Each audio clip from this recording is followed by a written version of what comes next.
Thank you. Thank you for sharing. Thank you, Yeah. Marco. Thank you. Wonderful. Well, I think we can start, if you agree, with the presentation of Phylemon and Fedelis and the doctor. I don't remember the name. Phylemon, doctor. Tom Odhiambo. Dr. Tom. Okay. So, well, first of all, thank you everybody to be here. Welcome everybody, and maybe some people will came during the presentation, and that today we are very proud and happy in the Professional Training Commission making this kind of puppet training and focus in different programs. And today in the program of Kenya, they made from many years ago, they're made in a wonderful program, and that we can today the possibility to talk with them and to know a little bit more about what we can search on or find on the web. So welcome Phylemon, welcome Fedelis, and the word is yours. Please, when you want. Phylemon, are you going to start? Yes, I can start, because basically my presentation is also based on an introduction to where we come from.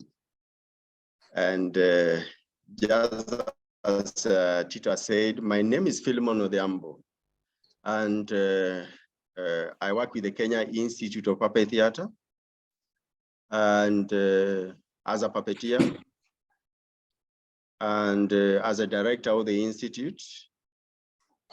And I'm basically going to take you through the journey that we started way back in 1994 up to now. It's been a very long and tedious journey, but very enjoyable at the same time. And that's the main reason why we've stuck in puppetry for this long. We started with a big team, but we are now very few as the founder members of puppetry in Kenya. And I'll request Tito just to put for me the first slide. Yes, just a second. Yep, just a second. Yep. Did you see the? Yes, we can. The first slide, the first. Yes. Thank you, Tito. Yep. And just as I said, apart from being the director of Kenya Institute of Puppet Theatre, which is an informal community-based institution in Kenya, I'm also the president of UNIMA Kenya chapter, and also the secretary of Stage Kenya. Currently, we are based in Nairobi at our town center puppet hub along Chaka Road. The puppet center, puppet hub, is basically a development that came into our work recently because one of our founder member, Dr. Eric Crystal, passed on, and we had to honor him because of the good work he did in terms of puppetry development in Kenya. So we are soon moving to building a center where Dr. Eric Crystal passed on, where he was buried like 4 years ago after his death. And this is because he gave us a piece of land to build a puppetry center for his memory after he's long gone.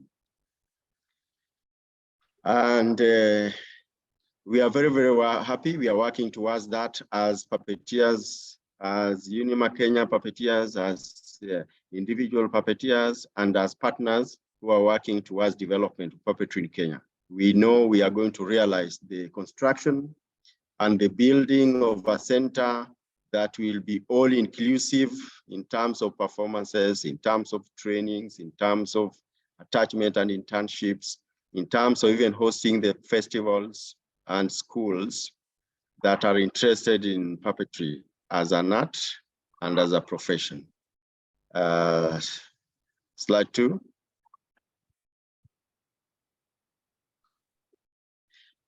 And that's why my presentation is titled Nothing to Something.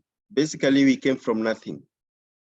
And now we are somewhere, and we are having something called puppetry program in Kenya. And way back in 1994, there was no educative puppetry in Kenya. There was totally nothing to do with educative puppetry in Kenya. But in 1994, through Dr. Eric Crystal and a few of us who were interested in puppetry, we came together and started working on puppetry as a program. And that's why I'm going to share my experiences from puppetry programs and the journey that we've moved in. When we started puppetry in Kenya, we were basically using folk media, poetry, storytelling, drama, and basically to communicate issues on social change. And by that time, our focus was on HIV and AIDS and family planning. So in 1994, Dr. Eric Crystal went to South Africa, saw a puppetry team in South Africa called African Research Education Puppetry Program performing on the streets. Then he came with the idea and said, oh, I've gotten another good idea that we can also have in our work. And that's how we embraced puppetry. So in 1995, we developed a puppetry program after being trained by AREP from South Africa. A team of 20 puppeteers were trained as trainers, and they were mandated now to develop the program in Kenya.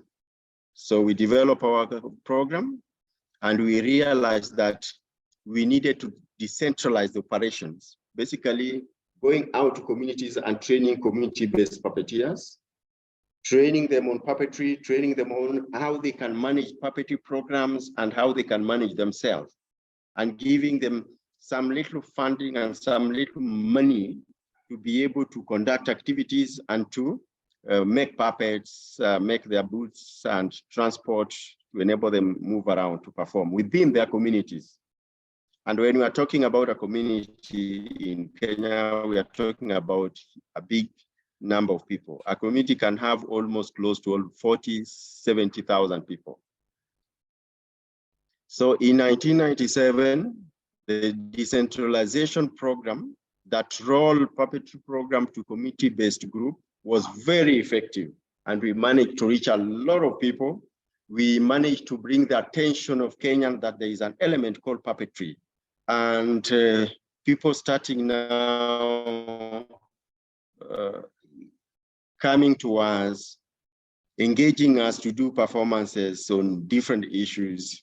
And we also helped enhance the program in terms of monitoring. And seeing how we can support one another in terms of programming. By the year 2001, we had trained over 500 puppeteers. And I'm saying we, because we had several partners who were supporting the program in terms of financing. These 500 puppeteers were scattered all over the country. They were not just based in Nairobi, where our headquarters is. They were scattered all over the country and doing puppetry, but using their local languages and addressing their local issues. And our work was to see that they do puppetry in a more professional way. We were guiding the entire process, and in the process also doing a bit of research how we can be able to make it a better program that can be replicated around the world. So some of the puppets that we were using are basically the Jan puppets and the Euro puppets. Basically, we call them Euro, although they are hands and mouth puppets. And the Jan puppets are basically for attracting audience and community members to gather in a place And then the Euro puppets or glove puppets or any other puppets that we use is basically now to perform to the audience and disseminate the information to the community or to the audience that has been gathered. So the Jan puppet to us is very crucial in terms of bringing people together. And all our puppeteers know how to construct puppets because it's a process that we take them through. Our training process requires that any person we work with has ability or know how to construct the basic puppet that they use. We don't buy puppets, we don't import puppets. We construct our own puppets according to where we are.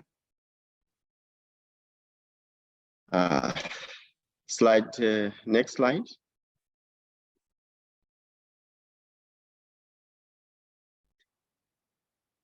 Yes, as I said, officially, the puppetry program was launched in 1994. And by then, when we came together, we realized that we needed to be identified as a group. So all the puppeteers that were performing in Kenya were under a program that we started in our first training called Community Health Awareness Puppeteers, that's CHAPS, old program. And CHAPS was basically that it was an umbrella body that was to facilitate us and to market what we are doing as one family. So every puppeteer that we train falls under CHAPS. But CHAP was under a program called Family Program Promotion Services. Because we were just young guys, we were just from school and we didn't know much, we needed somebody to guide us. So that particular organization that accepted to guide us was called Family Program Promotion Services, FPPS. And that program was being directed by Dr. Eric Crystal. That's why through Eric Crystal, we came now to be children of Family Program Promotion Services, and we are mentored through Family Program Promotion Services. And when I talk about mentoring, although we were under CHAPS, but we needed guidance in terms of how do we manage our money. So we were using the accounts to guide us. How do we manage our programs as puppeteers? So Dr. Eric Crystal, who is the director of the program, was also directing us how we manage our programs and our activities. How do we coordinate activities in the community? How do we liaise with community leaders to be able to accept what we're doing and to be able to embrace us? How do we work with community leaders to be able to provide to us things like performance venues, community halls, security during performances in the community? And sometimes they could even offer things to do with maybe lunches and drinks while we are in the community, just to appreciate the good work we were doing. So in the year 2007, we realized that we needed now to transform the puppetry program into a professional puppet program or institute. That's why we formed the Kenya Institute of Puppet Theatre. And the idea was basically to professionalize the art of puppetry and link up with other professional institutions across the world so that we can learn from them, we can exchange, we can share, and we can be able to grow through experiences people have gone through. And it's the reason why that during our festival, the first International Puppetry Festival that we organized in Kenya, UNIMA Kenya came also to support our process. But I'll talk about that later when I'll be talking about our programs. So these three institutions or organization, that's FPPS, Community Health Awareness Program, is very, very important. Yes. Let me move into our programs. We run 4 key programs in Kenya. And when I'm talking about key programs is that even when puppeteers are in the community or community puppeteers across the country, they find themselves or the activities falling in the 4 programs that we run. One is puppetry training. Our puppetry training is basically a Kenyanized and we have developed our own Kenyan approach. We have our own Kenyan training modules that we take our puppeteers through, and it's been very, very, I can say, effective. And that's why the Kenyan government, through Ministry of Education now, are in discussion with us how the puppetry training modules can be incorporated or can be incorporated through Kenya Institute of Training curriculum to be part of the bigger curriculum in school. So the training program or the capacity building program that we have is very deliberate in making sure that our puppeteers are hands-on and everything that we do through that is practical. Although there are elements of theoretical element are also part of the entire process, but we try to encourage hands-on process very much. And then the second program is community education at outreaches. That is our strength. All puppetry groups within the country run community education program. The puppetry training is specifically for very specialized people that we've already trained and passed as trainers. Not every puppeteer is a trainer, but every puppeteer is encouraged to learn the process and start the process. But it reaches time that we certify you to become now a puppetry trainer, which means you have gone through several processes and we have followed you. And we know that at the community level, you have been able to come up with this kind of initiative that can build the puppetry program to another level. Community program is for every puppeteer, and every puppeteer is expected to go out and organize community outreaches, depending on the issues that they address within their community. Then we have the internship program. Basically, this program came into being because there are a lot of puppeteers, both nationally and internationally, that wanted to come to learn from us. So we developed that program to allow puppeteers, to allow students who want to have practical session with us to be in the program.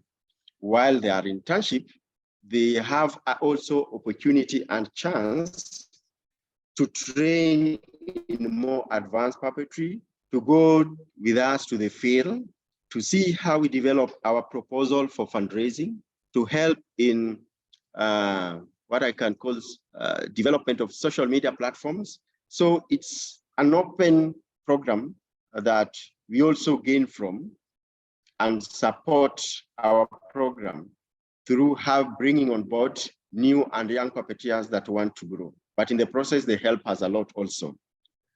And then we have the International Puppetry Festival.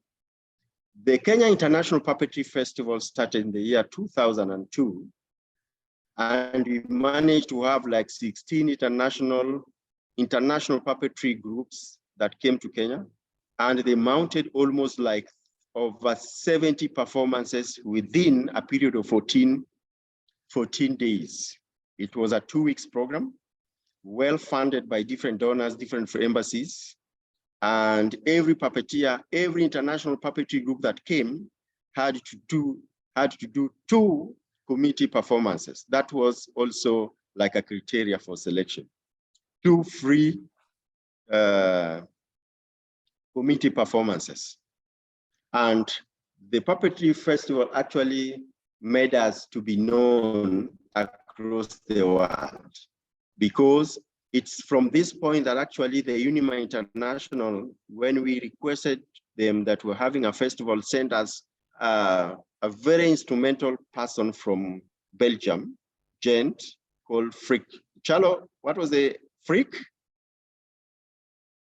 Yes, Frick from Belgium, that actually oriented us on what is expected from us to be UNIMA members. So he took us through the entire process, what is required, the constitution, the membership, things to do with what will be required for us to be now. So it was an entire process, and we really appreciate that. And that's why we are here today. The International Puppetry Festival is done every 2 years. It's an annual festival. that brings different performances to Kenya. And it's unfortunate that the last 2020, we didn't have the festival because of COVID. And 2022 also, we didn't have the festival. We had a we planned a festival, but we had a very few performances, but mostly national groups. And we hope that now, because we are organizing the festival now in partnership with the University of Nairobi, we are going to have this festival established and extended to institution of higher learning. So those are just but some few pictures that I decided to put there to show you the kind of work we do, sometimes the kind of audience that we gather. And as I said, one of our key responsibility now is to establish a puppet hub, which is now our 5th project. We want to build our own puppet hub, which will also help us in cutting down some of the costs, like paying the rent that we pay every monthly. But having our center, I will cut a lot of cost. We are in the process of getting the title deed for the land, which was given to us by Dr. Eric Christon. Immediately we get the title deed. We have already put a board in place to make sure that the hub is well planned, well fundraised for, and programs established. We do believe that very soon, if we get the title deed of the land where we're given, we are going to start the process of now fundraising for the construction of the hub. We are also in talk with somebody to give us a good architectural plan, the plan on how we can be able to utilize that space and build a center, a puppet center that is all inclusive. So maybe we'll get in touch very soon if somebody can volunteer also to help us in developing a very good plan and to establish the puppetry center. And recently I was in South Africa and we were with Tito. I was so much particularly encouraged by what Professor Lalu is doing, building a creative center that can host artists and can mentor artists. So we are hoping to do the same. Tito, the next slide. I've talked about the Kenyan model, and I think this is what has made us to reach where we are. It's very comprehensive program, and our approach is down-up approach. Down-up in the sense that we start with the community, and we build the community in terms of community puppeteers, community groupings, and community members to be able to appreciate puppetry. Why do we start from down? Because that's where we have the base. That's where we have the support. We need audience for our puppetry performances. They have to know that there's puppetry. So we have to build them. We have to build a lot of interest to them. We have to develop programs that will interest them, programs that address their issues. And then we also have to develop puppeteers. And where do we get puppeteers? We get puppeteers from the community. So we have to develop the community approach, and the community approach must be very strong. So the community approach is basically ownership. It has helped us for community to own the process, to own the groups and support the group. And then decentralization of operations. Sorry. One of the things that actually made us grow fast is that we did not centralize our operation. We decentralized, which means anything that we get, any information, any good practice that we learn, we also move it to our groups at the community level. And we train them on the new things, the new strategies, the new methods, the new puppets that we learn. We decentralize and train everybody. That has made the puppetry program to grow and to grow branches across the country. And it has strengthened interactive. program. Our program is very, very interactive because it must be community modeled. And in fact, that's the core of my presentation. The next slide.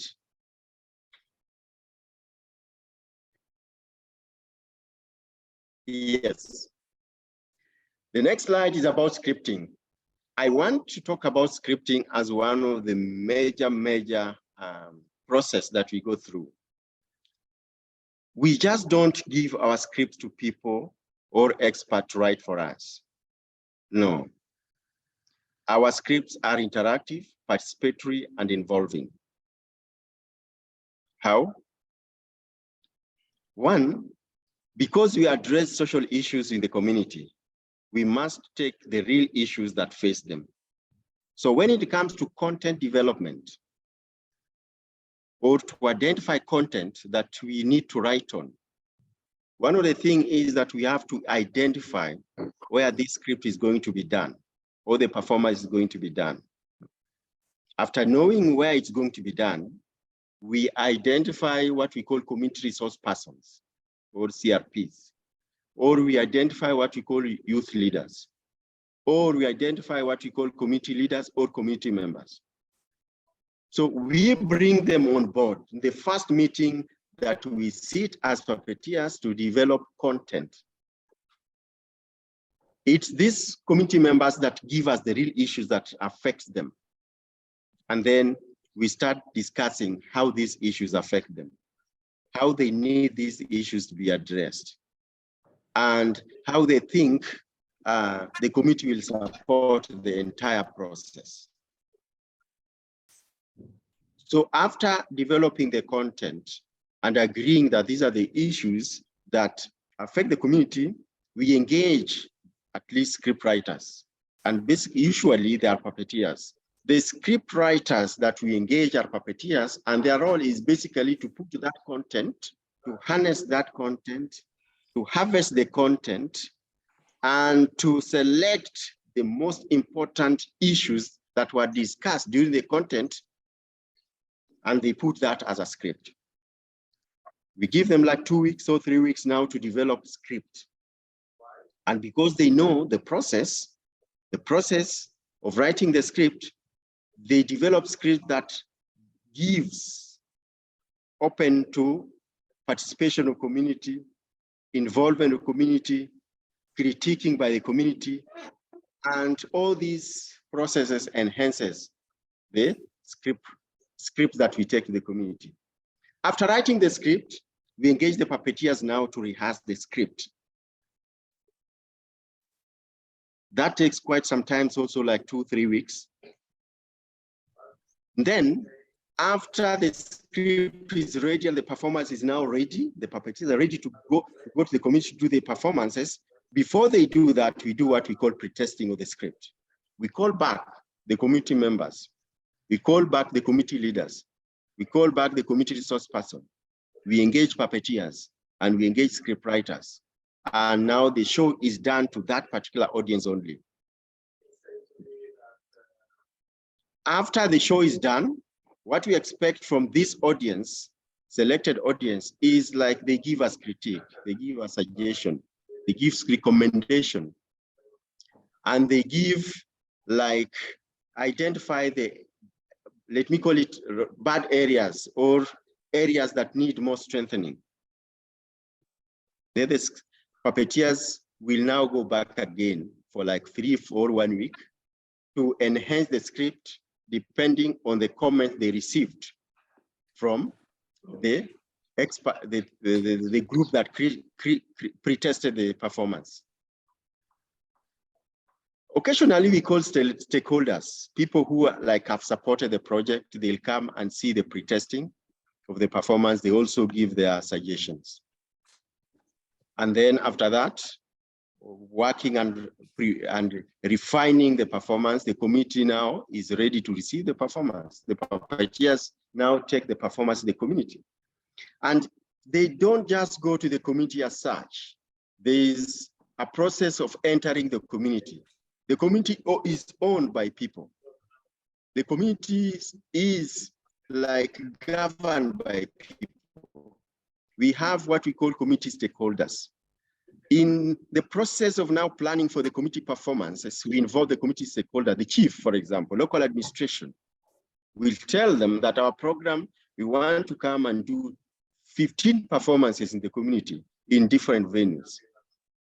Organize for the venues, organize for the security, and if possible, organize for people's maybe lunch, drinks, teas, or maybe water, so that they are part and parcel of the entire process. So things to do with venue, things to do with security. So the moment the program is out and is given to the community, is upon now the community to own the entire process. In the process of performances now, the performance is very participatory.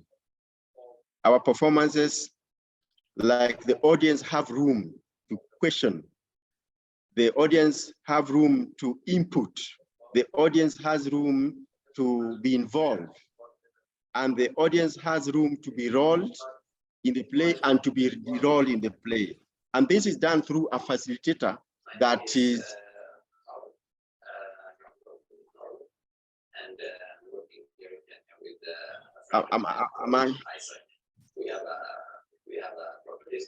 there's some background noise. Very happy with our new customer service rep, Ali, so far.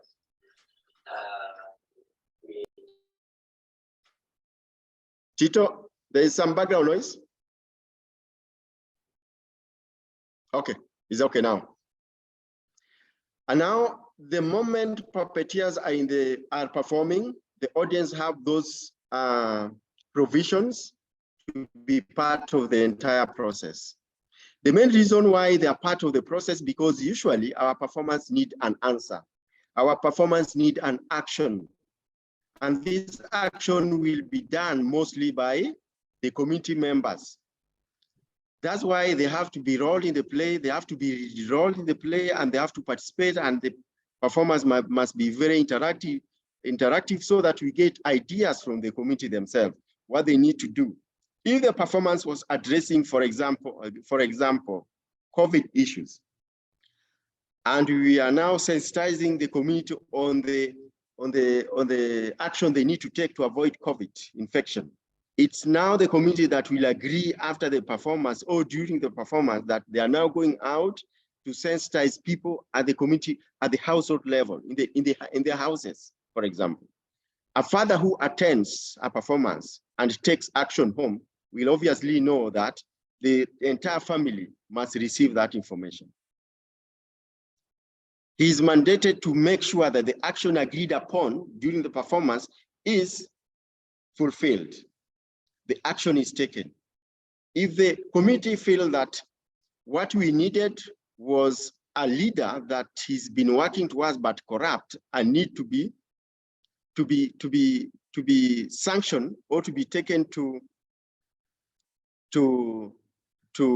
local administration, then the communities, they are responsible to make sure that that particular leader who is not doing his work well is now taken to local authority and reported, and action taken to that particular leader by the local authority. And then the last process, which is monitoring. We monitor every process that we go through. In terms of content development, script writing, performances, and action, we monitor the entire process, because at the end of the day, we want to realize the impact. How do we now get to know that what we wanted to do, for example, stopping COVID from spreading, has stopped or reduced? So the monitoring process of our work is very, very key. And we have developed tools to enable us do that. And we have also trained our puppeteers to be able to monitor the monitoring tools, the community. And we have also enabled them to be able to harvest the impact, to be able to harvest the actions, and to be able to harvest what is required for us to realize and to get to know that the impact has been realized. So script writing, which was my main presentation within us or in Kenyan puppetry program, is a process that takes almost like the entire group involved. And when I'm talking about group, I'm talking about the community, I'm talking about the puppeteer, I'm talking about the script writers, and I'm talking about the local authority, and people are concerned also with action that need to be taken to realize the impact that the show was made for.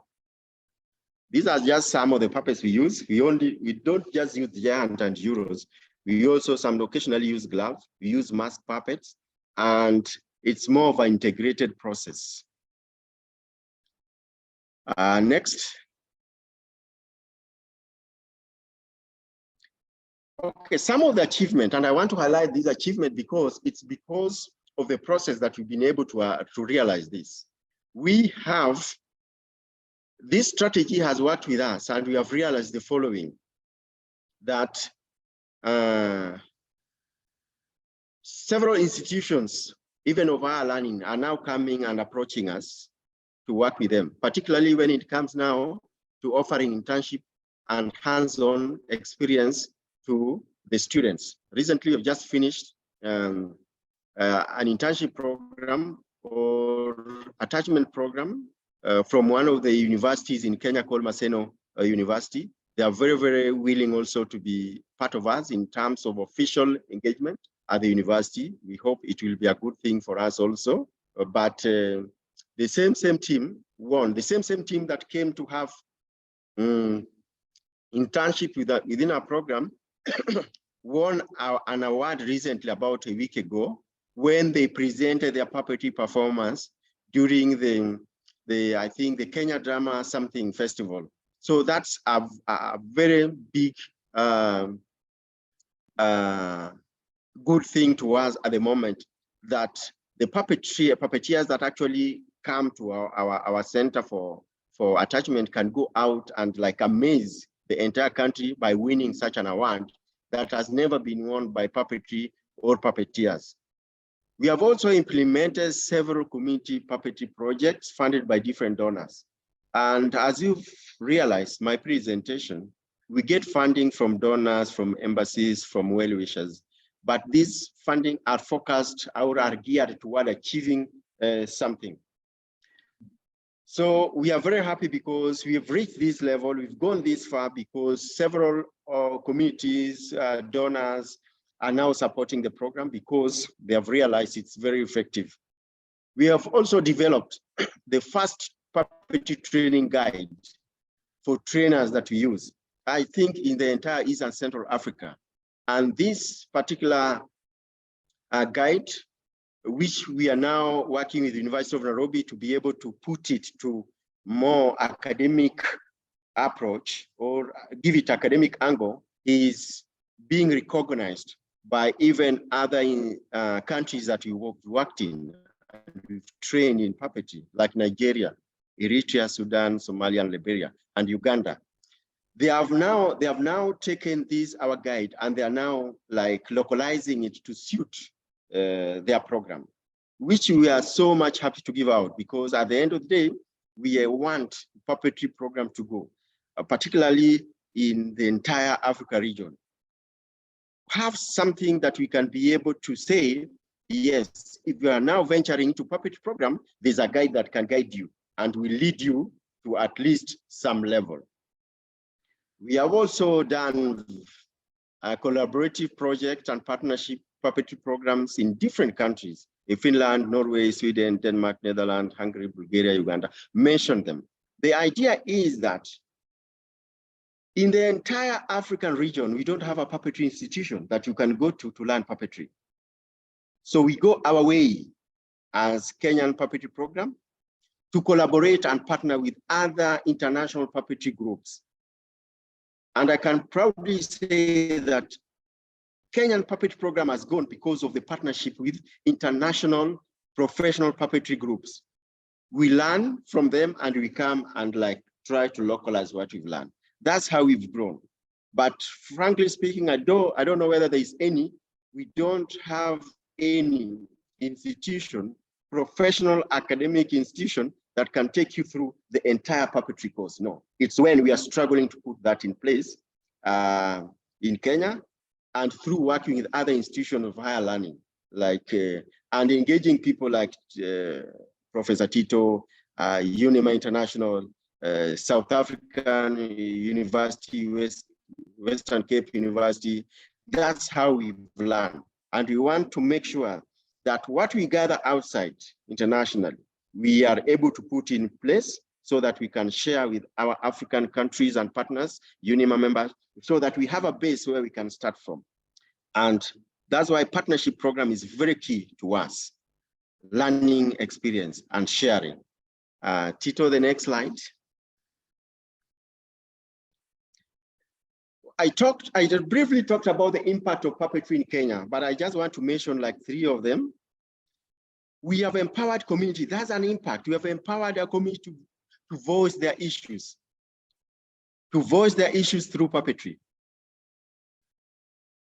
You know, when Kyalo talked about advocacy, which is our one of our main programs, is that we empower puppeteers to advocate for issues that affect the community. For example, sexual reproductive health rights of young people. How do we go out and empower young people through puppetry to be able to talk about their issues that affect them, like abortion, for example, like being denied health services from clinics, like being denied opportunity to go to school. Those are basic rights that we need to talk about and address the government to be able to make sure that we have free basic education or primary education for children all over the country. So puppetry has been used to advocate for issues. For example, governance. If a government or a local authority that manages our money is corrupt, how do you use puppetry now to bring this out, that there is this person who is managing our resources, but he's corrupt. Our money is disappearing. Puppets for governance, puppets against corruption. Another impact is that we've enhanced participation of community in their own development. We have a devolved government where the money goes down to the community. The community have their own local authority to implement their development issues. Puppetry program has given the community a voice to be able even to talk about finance management. How have you been able to manage our finances? Can we be able to see you were given 10 million by the national government? How have you used that money? Can you give us the audit report? Can you display how you use your money in the gates so that anybody passing can be able to know that this money was meant to be used like this? And then the last one is that it has improved service delivery by the authority. If you go, for example, to health clinics, sometimes we don't have drugs, yet we have health clinics that should be providing health services, and yet the drug is not there. How do we now tell the world that yes, we have a clinic that there is a person, a doctor employed, but there is no drug. Drugs sometimes are taken to the clinic, but they are sold maybe to committee members, or they are taken to private clinics. See, so these are some of the impacts that we've created, and anybody doing this in the community can now realize, oh, I might be doing this, but my name will be mentioned somewhere. I can even lose my job. In the first slide, the first picture you can see, the committee have decided they are taking action. They are now moving, and maybe if it's the chief office they'll go to the chief office just to say to the chief that this is not right. And you've also involved the chief. You see the guy, the third picture, that's how our chief dresses. And they are now part of us. They have given us a free audience anything that you feel is not going right, just go report. They have what we call open door policies. And it's really helped us in service delivery. The next slide. Okay, those are just partners that we are working with presently or in the past. And one of our key partners now that we're working with is Conrad Adenauer Foundation in terms of democracy and governance. And we are working with GIZ in terms of environmental conservation and climate change programs. We are working with Ministry of Health in terms of health, and we are also working in Ministry of Education in terms of education, and several partners that you can see there. We are in good touch with embassies that support our programs. The Embassy of Finland has been very faithful to us for quite a long time. Embassy of Hungary, Poland, Israel, and all these support different programs. And also cultural institutions like Goethe Institute, French Cultural Center have played a very, very major role, particularly when it comes to exchange programs. They support with spaces for performances. And I think we will still continue working with them. We are building more and more friendly environment to work with them. The last slide, I think so. Yes, and I thank you very much for listening to me. And I hope maybe from this particular training, we are also going to get some insight on how we can better our work. Thank you very much, Tito. Thank you very much, everybody. Thank you very much. Thank you for this presentation, Phylemon. Thank you very much. So, okay, maybe it's good if we can move forward and go to the Fedelis presentation. If can be a little short, so we have more time later to talk with everybody. Fedelis, please, Thank you. Thank you very much, Tito. Thank you, Phylemon. I think Phylemon has just said a lot of things that are in my presentation. All I'll do is just be brief so that we don't take a lot of time, so that we can also give other people time to ask questions. Okay. So first, I would like to introduce myself. My name is Fedelis Kyalo. I've been doing puppetry for the last 25 years. We started with Phylemon and many other puppeteers here in Kenya. And for those all years, just what Phylemon has just briefed us, that's what we've been doing. And I'm a UNIMA secretary right now, African Commission Vice President. And just to add on what Phylemon has just said, probably Tito, you can put the slide. So I'll just skip where Phylemon addressed that issue, because I think there's some things that he has just talked about. I don't need to repeat that. Just a second. Yeah. Just a second to share. Yep, it's like this.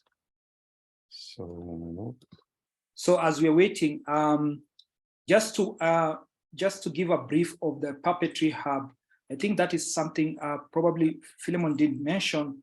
We under the puppetry hub, we have 4 entities which work towards advocacy and behavior change communication.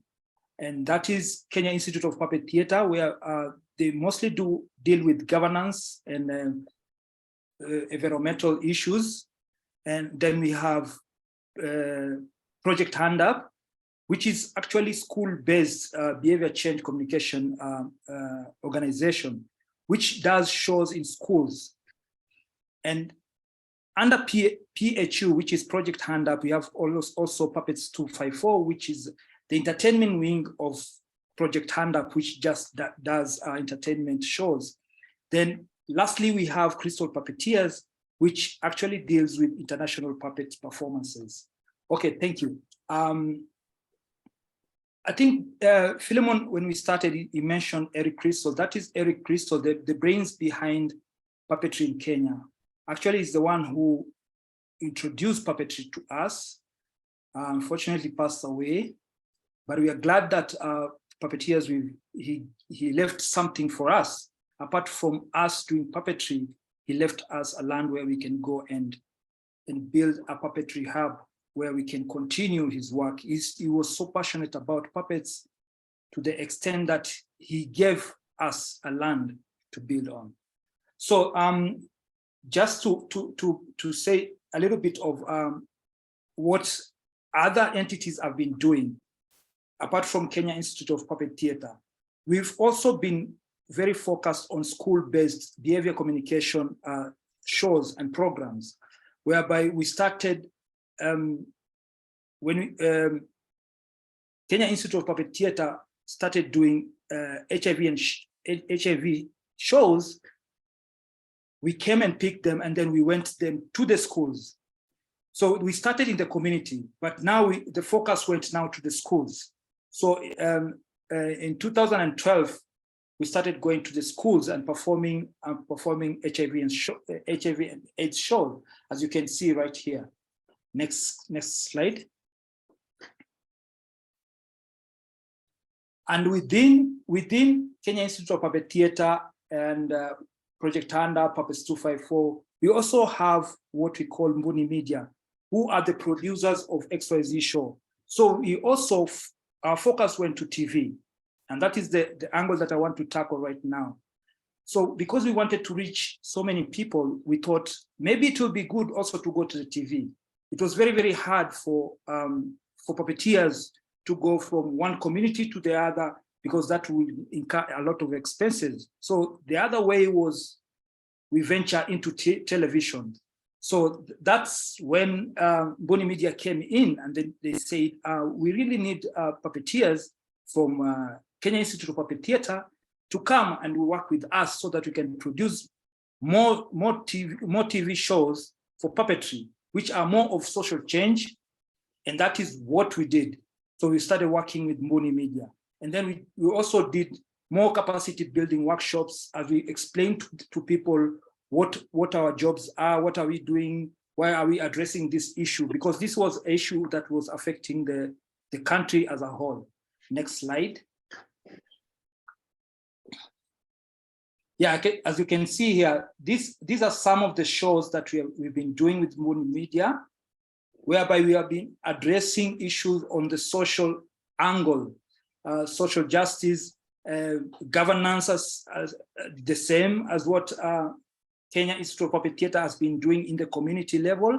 But now we went up to broadcast it so that people can see it, not only in Kenya, but all over the world. So we've been having these shows in YouTubes and televisions, and you can find them anywhere. And then we also did shoot some civic education clips to show people the way to vote, how they should vote, and to have a process that is smooth during elections periods. Then, when we were doing this, then there was COVID, which happened, and then everything kind of stopped. Puppeteers were stranded what to do, because now we could not go to the communities, we could not go to the schools, we could not go to perform in the malls, and we could not even pay our own rents and buy food for our families. So we said, instead of us waiting until when things are going to be better, why don't we just try and do something, because we have the resources of doing this. So that is when puppeteers sat down and came up with a public health announcement. The show is called Ask Dr. Pamoja, which was really talking about the preventions of COVID-19. At first, we started as a way of educating people. But again, we saw that we are building on more people, and more people are liking these shows. Then Kenya Institute of Puppet Theatre also did the same. They started also doing the same community shows, but now they're recorded on video. So we all went into doing everything on video and TV. So we started learning some of these skills that we had not learned, like editing our own videos. Some of the puppeteers were also, the good thing, were also good in cameras. Some of us, started learning small softwares like editing, sound recording, so that we can do everything under Puppetry Hub. And then we started doing that. We created a voice studio. We had resources, equipment that had already been donated, whereby we could start doing this. And because it was expensive to hire people to come do this, we as puppeteers started learning these talents. And then we started recording videos. Next slide.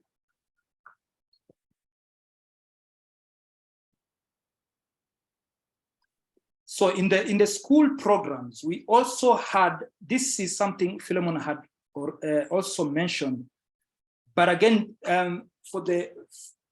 as we were going to the community to address the issues about environment, we also started also going to schools. So we collaborated with companies that could fund these shows. So we started this show, a conservation show, to make kids start changing a behavior of planting trees, because as you know right now that we're having a very big problem in Kenya. The drought is so terrible, and this is because of the issues that have been happening. People, cutting trees, burning charcoals, and all that. And so when the climate started, becoming harsh to us, things started becoming very difficult. So for us to change that, we said the best thing is not to talk only to the adults. Why not go to the students and try to start to to make them start thinking about planting trees from when they are young, so that we can start protecting our own environment and all that. So we started doing shows also in schools addressing issues of conservation and tree planting. Next slide. This is something that Phylemon had already addressed. This is the performance in the communities where we were dealing with issues of governance, telling people the right way to vote, trying to make people understand that voting right leaders was a good thing. So as you can see in the right side of the screen, where we have the narrator, who is the bridge between the puppets and the audience, trying to address an issue in the community. Next slide. It's the same thing. This is the giant puppets that we usually use in the community, whereby we first mobilize the community, and then when the people are around us, then we start doing the show. As you can see, we have the biggest giant puppets that we've been making, that are very, very popular around here in Kenya. Next slide, please. And the same in community. So I want to talk about now the international performances that we've been doing. Crystal Puppeteers is one of the oldest puppetry company in Kenya, and its focus is mainly on theater. And what we did, Puppeteers here in Kenya, we started the Crystal Puppeteers so that we can make shows that will travel and go and try to show what we have been doing here. The show that has been popular, which has been traveling a lot, which is called Tears by the River, which really addresses the issue of migration and climate change, because this is a show about how people tend to migrate, not because they want to, because there's a problem. So the migration issue has been an issue all over the world. And we actually tailored this show to really talk about the migration issues and the drought. So we've been traveling with these shows around the world, It was recently in the US and back, and hoping to go again. We also have another show, which is an international show, which is called The Last Man Standing, which is actually now talking about the climate change. And we are happy that it has also traveled, also addressing the same issue that has been happening here in Kenya, the drought issues. It has been in Indonesia, it has been in South Africa, and hopefully, if things go good, we might be in Korea also addressing the issue that has been affecting not only in Kenya, also in Africa, whereby we've been having these issues of drought. Next slide. Or this is the same thing. I think the other slides are just everything that Phylemon has just talked about. Maybe what we can do, I want Tito, if we can show one video to show you some of the videos that we've made. I've not shared all of them, but just I've given just 2 pieces where we can see what we did. Okay, please continue talking and I will download it. Yeah. You mean gone fishing? Yes, gone fishing or the other one. Okay. So the gone fishing is one of the videos that were made by puppeteers. This was during the COVID when it hit, because we also wanted to not to stay at home doing nothing. We started making very short videos to share in the puppet slums that have been always in the internet, the open calls, so that we can also get busy and continue doing what we've been doing.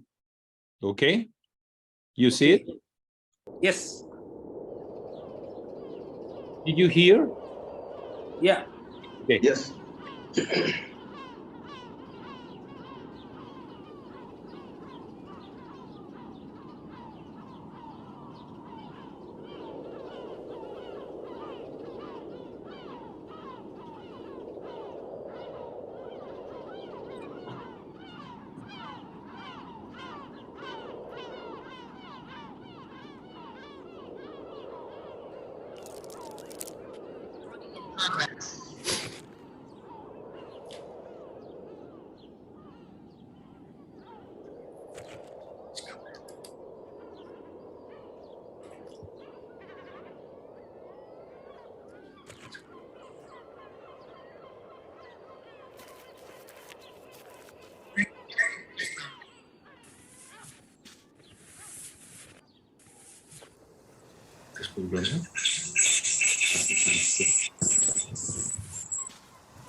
Maybe Tito, do you want to play the whole of it?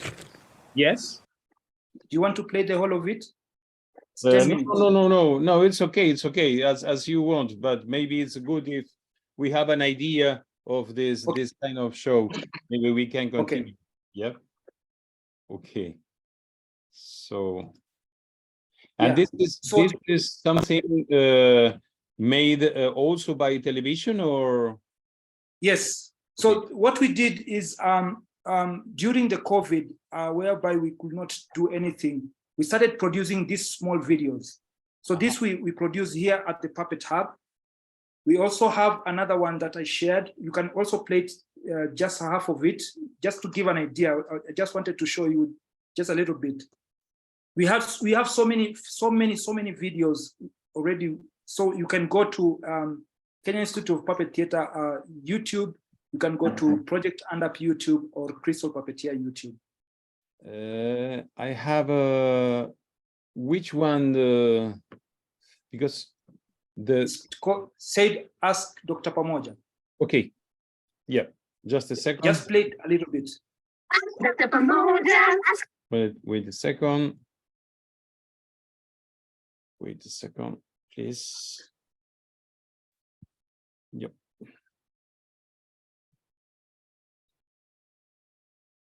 Doctor, yeah, that's it. Dr. Pamoja, did you see it? Yes. Dr. Pamoja. Dr. Pamoja, the virus is gonna get me, Mom, Dad, and the cat. Bali, What? do you have a question? Yes. What do I do? Have you put running water and soap outside the door? And is everyone washing hands before they go inside? Yes. Are you washing your hands before you eat? Yes. What about after you use the loo? Yes. When your hands are dirty? Always. And after every cough or sneeze? Yes. Can I have a banana? No, focus, Bali. If you're doing all of those things, that means you have done a great job of keeping you and your family safe.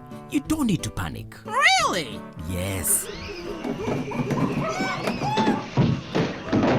Can I have a different banana? No. Okay.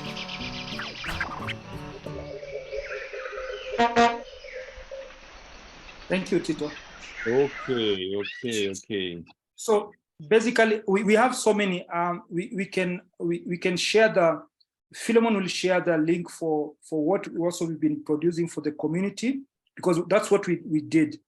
We all decided to do different kind of shows to reach so many people, so that we are not dealing. All the puppeteers are not dealing with one issue. So we spread and did a lot of things to many people.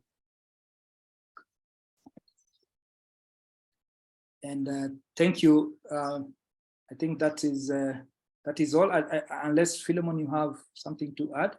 Okay, thank you, Fedelis. Thank you very much, Fedelis, for your presentation. I will put the link you sent me by YouTube. I will put on the chat so everybody can see with more time. Okay. Okay. Thank you very much. I don't know if you want to add something, or we could start talking between everybody, or I don't know if Dr. Odhiambo, or Tom. Or Tom? Dr. Tom. Dr. Tom is here.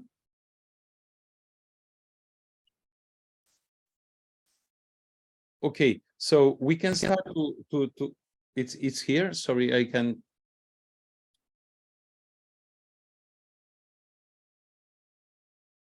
Maybe we can start to talk together to questions, answers, and comments about your wonderful program.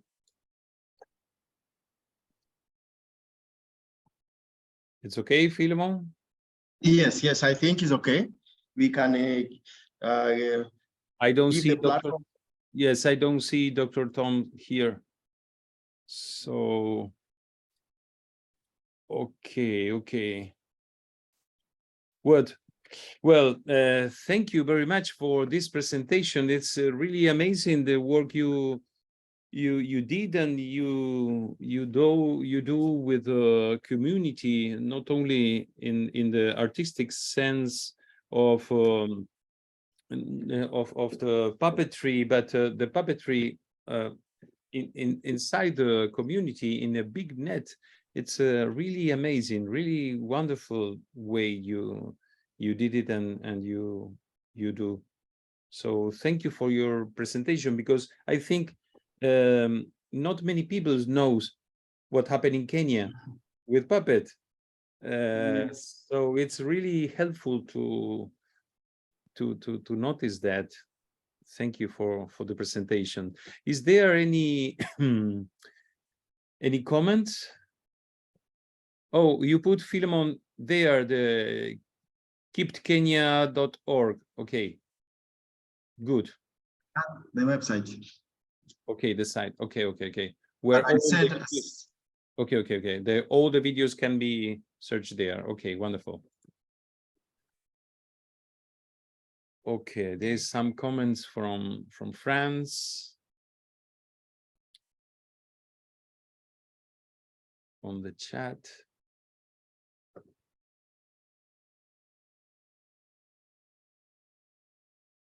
Okay. Anybody want to ask a question or to share some thoughts with our friends?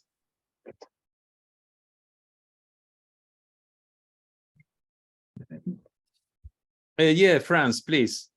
Yeah, thank you, Phylemon and Fedelis. I was curious, out of this very interesting project of puppetry in communities, are there also growing some puppeteers who are doing other shows out of this context to express something they are interested in themselves? Or are they only integrated in this community work? Do you understand what I mean? Yes. If I can start, I can say not every puppeteer in Kenya is a member of KIPT or Project Hands Up or Crystal or UNIMA. We have other members who are not part of us, but they do community activities on their own. But there are not many, there are very few. But majority of puppeteers that work in the community are basically associated with us, either in one way or the other. So there are very, very few puppeteers who are independent, fully independent. Yes, but they are there. Thank you. Okay, there is a question from Jenny from Korea on the chat. In the slides, Phylemon showed the material of the puppet face looked a bit unique. Okay, what was it made of? I think it's foam, no? Yes. Most of our puppets are made by the puppeteers and are made using the locally available material. Like the puppet you saw are made of sponge cushions, the one or mattress. So we just join the cushions with the glue to make a big size that can be able to carve the size of a head, and then we make those features. So they are basically cushions or foam that we use to make those puppets that you've seen.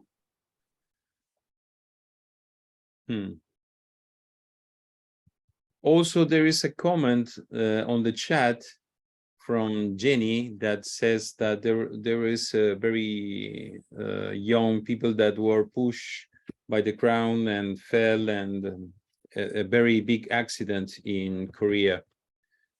And there is a comment from her. If you want to tell something, it's a kind of reflections, I think. That was a big.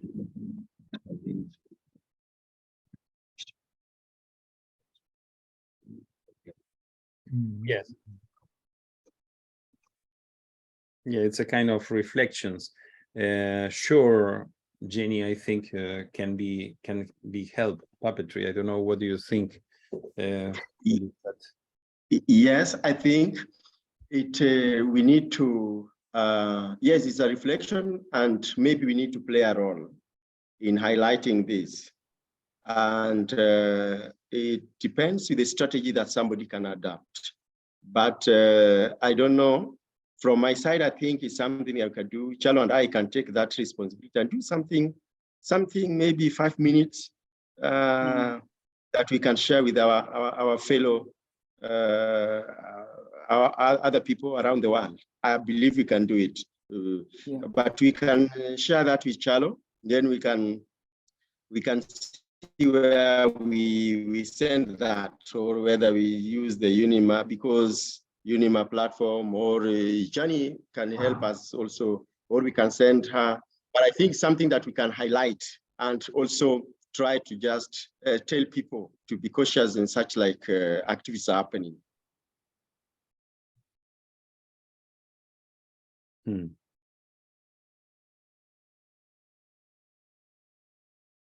Okay. Any other comments?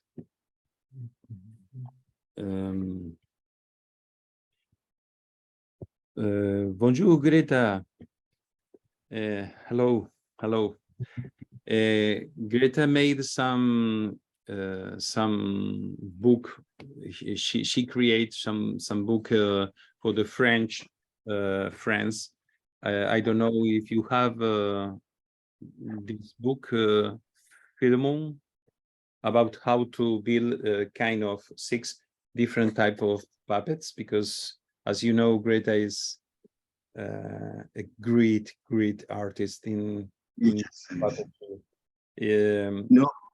No. Okay. No, we don't have the book now. Okay, not yet. Not yet. Okay. Yeah, I think maybe we should think about that, Phylemon. Yes, exactly. Okay. There is a comment about Matt Smith. Hello. Matt. Hi, Phylemon. It's really good to see you. Hi, Matt. Hello. It's great presentations. Thank you, and thank you for organising this. It's so great to see the work. And yeah, I mean the work about community comes through, but I think it's really interesting with Jenny's comment about could these sorts of puppet shows talk about some really traumatic, very upsetting things. I think they can, and I can see that in the work that the Kenyan Institute for Puppetry does, and all the kind of the amazing work that happens in the community. And yeah, I mean, I think it's really interesting when puppeteers can think about how puppets can tell stories, but also I'm meeting more puppeteers who think that puppets can heal, that do a bit of healing. And I'm interested, does that have you seen that in the work in Kenya, in the sense of certain things become easier, or people feel better? How do people feel better around when puppets, if that makes sense? It's a bit more it's more complicated than the question I got there. It's just this like thing of trauma is something that is around everybody right now, around the world, because of COVID. And I think sometimes for me, puppets seem to help a little bit with that, or not. I'm not sure. I think, Matt, what you're saying is true, because I'll give you an example of how we started puppetry here in Kenya. By then, HIV and AIDS was very, very rampant, and nobody wanted to talk about it. And there was too much rumors going around. There was, so many stories. And we actually used puppets to address that very sensitive issue. And there were some things that people could not talk about, like, start talk about how it was transmitted, because it was through sex by then. And saying that word in front of, children, women, it was difficult and people were dying. But when we brought in puppets, people started, relaxing, being able to talk about them, because during the shows, we will stop the shows and try to communicate the issue and get answers from people. So I think you're right. So the puppets can do anything. I think just to add on what Kyalo is saying, puppets can play that role very, very well. Trauma and stress support. And I think we've done this several times. There was a program we were running with the Embassy of Israel, Puppets for Therapy. And we are working in a hospital, Nairobi Hospital, Kenyatta National Hospital is one of the biggest hospitals in Kenya. It's the main referral hospital. But we were working with the children that were in orthopedic ward. Children that have stayed there for quite a long time, and some will stay there for the rest of their life because maybe they were abandoned there, and maybe they're suffering from complicated diseases that nobody wants even to attend to them. So the idea of this program was to go to these wards and make the children happy. Make the children create a happy face to the children. Make the children also play with you. So we used to construct a lot of puppets. And when we go and after performances, we could give puppets to the children, and the children could also try to demonstrate what is happening. And they could see, you could see that they are relaxed, they're happy, they're laughing, and they're now socializing with one another. A child that is in bed from morning to evening suddenly wakes up when we arrive in the evening to play with puppets. That's a sign that there's something that needs to be done to such like children. They need some space, some people to really work with them, to talk to them. One of the unique things that used to happen occasionally is that you give a child a puppet and you find that this child like tears the puppet. And at the end of the day, this puppet is torn to small pieces. And because you are told when they do that, you just leave because it's like getting out some stress. And after the puppet is torn, the child will pick this thing and throw away, and he will come and start talking to you. You see, a kind of stress release mechanism. So I believe a puppet can do much. This is a program that was funded by Embassy of Israel. And I remember there was an occasion they took me to Israel in an orthopedic ward with thousands of people that are affected with stress. And I remember there are a lot of puppeteers also working with them at different levels. So to me, it was a very good experience because the puppeteers working solely and fully employed to work in Puppets for Therapy program, healing process, helping to support process.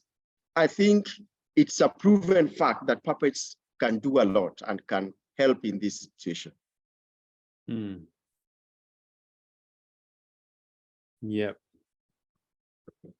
That's completely right. Yep.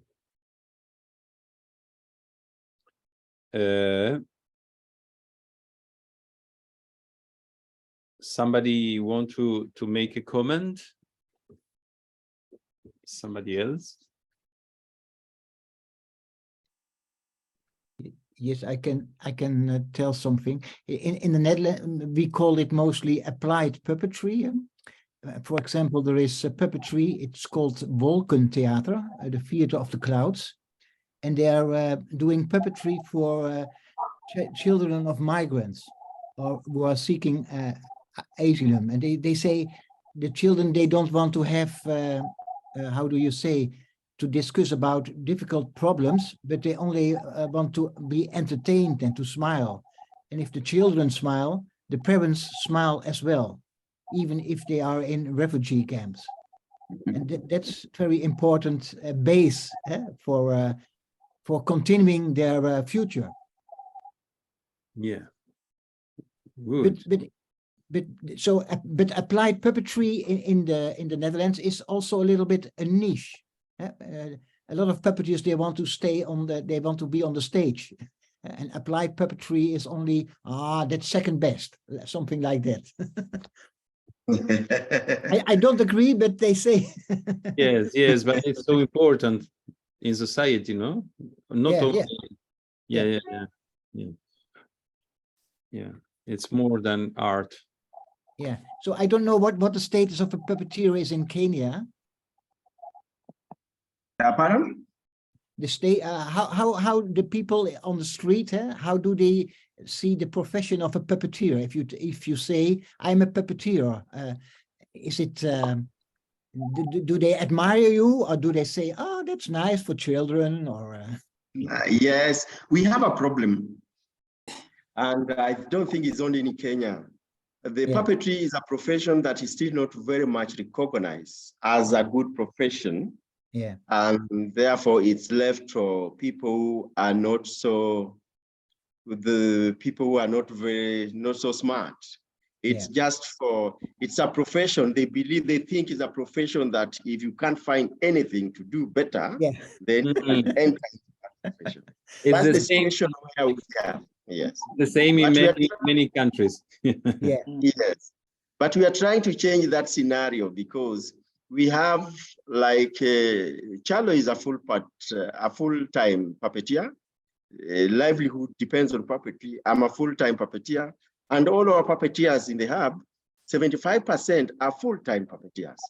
And I think it's because even you find a person wants you to give a performance, and he just come to your company and say, oh, just come and play for us. So puppetry is more of a playing thing as opposed to a professional thing. Oh, I have like some little money, I'll give you, don't worry. You see, it's like already you are degraded because you only need little money. Yeah. So, but I think it cuts across Africa. Well, okay. I also want to add on something. I think back then when we were starting puppetry, then nobody had an idea what it is. They really did enjoy it. But when we went into TV, and then we started, when we started the XYZ show, and then we came to, Dr. Pamoja, puppets started becoming so popular that when you go to the community with the puppet that was on TV, people would really love it, So with time, like what Phylemon is saying, I think with time, as we are doing it more and more, people will come to appreciate puppetry. But puppetry has been down in the hierarchy of, everything in life and everywhere in the world. Yeah, that's right. That's right. So Veronica Silanka, you raised the hand. Where are you from, Veronica? You are mute.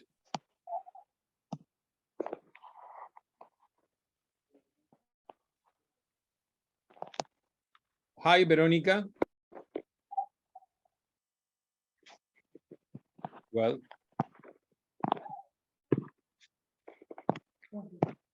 Okay.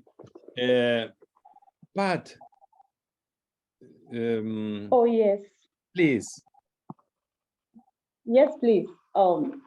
I really want to appreciate the presenters. This is a field that is very new to me. I know puppetry does exist, but I've never had the opportunity to watch any performance. I'm from Cameroon. It's not common in my country. And the Kenyan model, to me, is very much like applied theater. I do theater for development. And the methodology that Phylemon has presented, what they use in Kenya, is similar to what we do in the theater.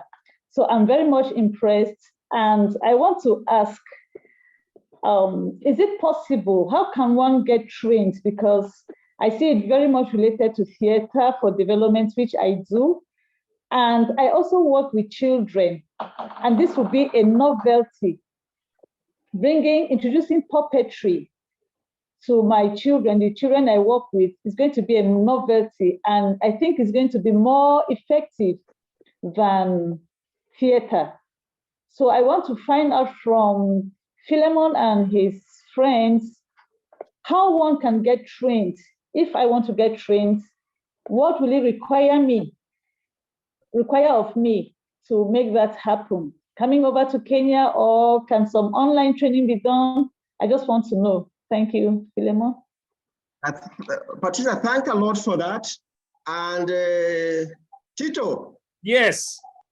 It has started pouring where I am. I'm in some middle of the forest, so I might get disconnected anytime because of the rain. Okay, but if I can answer that question. Yeah. So last question, and just a comment of Greta, that Greta says that she sent the book to you and you answer, you have it. So you have it on your bibliothèque. Okay. Yes, thank you. Exactly. Merci, Greta, merci. So there are two ways to go about that. Yeah. We can either come and train them in Cameroon. Maybe we can either come and train. Kyalo, continue. Okay, let me pick it. What we can do is we can come and train them in Cameroon, or we can organize, because we've been doing trainings in Somali, in Uganda, Tanzania. We've done lots of training. So this is something maybe we can follow up with you. You can take Philemon's contacts or mine, and then we will follow up. Yes, and I want to add something, Patricia from Cameroon, that we with the African Commission, and the Professional Training Commission, we are making some kind of different workshops, and for now and the future, and from the next will be on February. I don't know if you have the information, and before that workshops, Marek Vaskiel will give a conference, also an open conference about the puppetry contemporary now. So we have many plans. So we keep in touch together if you want to, also with Fedelis and Phylemon, but Phylemon is under the water now. Yeah. So maybe you can also follow up on the trainings that are going to happen for Africa, which are happening from February. There's another one in March, and there's another one in May. Yes, and we will continue later in the second part of the year. Yeah. Okay, I'll get your contacts and keep in touch so that I know exactly when they are coming up. Okay. Okay, great. Okay. Thank you. Well, dear friends, is there any other comments or any other questions? So we start to close that meeting. Matt said something on the chat. Yeah, that's right, Mark. It's very, Matt, it's very inspiring. Yeah, just like to say thank you for it. It's so inspiring to see the way the community is involved in the work in such a positive way. Okay. Well, dear friends, there are other message from Trust India, UNIMA puppeteers. So, well, it's nothing more. I remember you, please, that to this meeting and all this puppetry meeting it is recorded, and we will put on the our YouTube channel linked to the webpage of UNIMA. So if you want, or if you know something that could be interested in, so you can share the link. Yes. So just only want to say thank you very much, Phylemon and Fedelis and people from Kenya, to this presentation. It's so good for everybody to know about your work, and so inspiring. And thank you everybody to be here to this puppet training meeting. And well, I remember you that the next puppet training will be on February with some program that we are running here in a postgraduate program we have here in Argentina. And then we will continue with others programs, not fixed in the schedule yet, but we will let you know as soon as possible as we have. So, well, dear friends, thank you very much to be here, and have a nice day or evening or night or where you are. Okay. Thank you, everyone. Thank you Thank very you. much. Bye-bye. Thank you, very Marek. much. Thank you. Bye-bye. Thank you, Greta. Bye, Jenny, Matt. Bye-bye. Hello. Please. Thank you. Patricia Gomez. Merci beaucoup, Patricia. Okay. Okay, goodbye, everybody. Goodbye. Bye. Goodbye, Pat from Cameroon. Bye, bye, bye. Thank you. Thank you. Bye. Au Bye. revoir et merci. Au revoir, Tito. Au revoir, Patricia. Comment ça va? Oui, bon, c'est dommage qu'il n'y avait pas de traduction parce que je ne comprends pas bien l'anglais. J'ai juste saisi ce que je pouvais, mais bon, c'est juste dommage. Oui, on doit chercher la manière de faire la traduction maintenant, pas en même temps. Et peut-être oui. pour mettre sur YouTube. Mais voilà. OK. Bon, merci pour être ici. Hein. Au revoir. Également. Merci. OK. Tito, can you hear me? Sorry, Marek? Can you hear me or not? Because yes. I have still some problems. I have still some problems with the computers. I changed the computers during my presence. Just one question. Just one question to you. Have you some plans concerning our next meeting on Zoom? Our commissions? No, I will send today a mail from everybody. If we can next week, will be wonderful. If we can have yes. Great. Do you think it's possible? Because I am waiting the dates because Gianni and Irina, because they are in rehearsals now. Yes, yes, I remember. I am waiting for her answers if they next week could not. Yeah. Okay. For me, all is okay now because I'm still at home. Only one day which is quite difficult. It's Monday, Tuesday, Wednesday, and Thursday because I have the lectures at the school. Okay, but maybe we will see. We'll be in touch. Okay, I thought in next Friday maybe if you can. Will be perfect. I will send to you everybody. Yes. Okay. Please do it. Okay. Thank you very much. Thank you, Tito. Bye bye. Bye bye. See you soon. Bye bye.